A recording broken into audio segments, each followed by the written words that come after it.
Hours later, his internal clock woke him. He left his room and walked up toward Princes Street. He passed the majestic Balmoral Hotel that anchored the city center. He ordered a light meal and had tap water to drink, ignoring the large selection of stouts offered on the board over the bar. As he ate, he spent some time gazing at a street performer, juggling butcher knives atop a unicycle, while regaling the crowd with funny stories, delivered with an embellished Scottish brogue. Then there was the fellow outfitted as the Invisible Man, taking pictures with passers-by for £2 each. After his meal, he walked toward Edinburgh Castle. He could see it in the distance as he ambled along. It was big, imposing, and had never once been taken by force, only stealth. He climbed to the top of the castle, peering over the gloom of the Scottish capital. He ran his hand along cannon that would never fire another shot. He turned to his left and took in the full breadth of the sea that had made Edinburgh such an important port centuries ago, as vessels came and went, disgorging freight and picking up fresh cargo. He stretched tight limbs, felt a creak, and then a pop in his left shoulder. 40. Tomorrow. But first, he had to make it to tomorrow. He checked his watch. 3 hours to go. He left the castle and headed down a side street. He waited out a sudden, chilly rain shower under a cafe awning and drank a cup of coffee. Later, he passed a sign for the ghost tour of underground Edinburgh, adults only, and only conducted after full darkness had set in. It was almost time.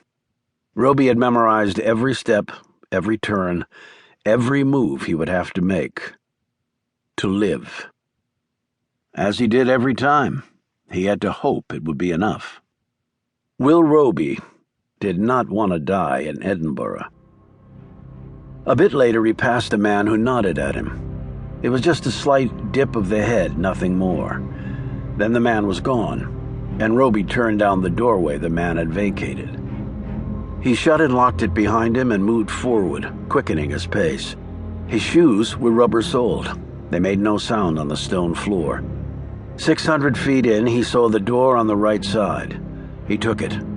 An old monk's cloak was hung on a peg. He donned it and put the hood up. There were other things there for him, all necessary.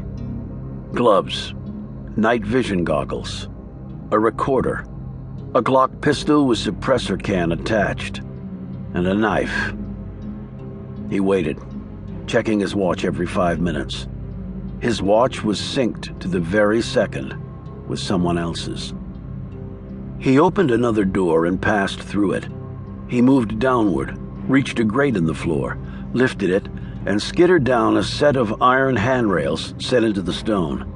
He hit the floor silently, moved left, counted off his paces.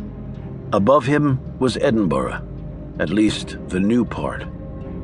He was in underground Edinburgh now, home to several ghost and walking tours. There were the vaults under South Bridge, and parts of old Edinburgh such as Mary King's Close, among others. He glided down the dark brick and stone passages, his powered goggles letting him see everything in crisp definition. Electric lamps on the walls were set at fairly regular intervals, but it was still very dark down here. He could almost hear the voices of the dead around him. It was part of local lore that when the plague came in the 1600s, it struck impoverished areas of the city, such as Mary King's Close, especially hard.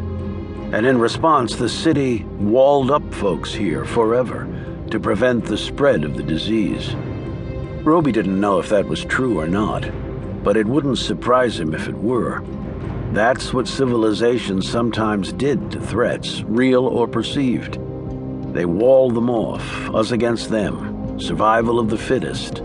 You die, so I can live. He checked his watch. 10 minutes to go. He moved slower, adjusting his pace so he would arrive seconds before he was supposed to, just in case. He heard them before he saw them. There were 5, not counting the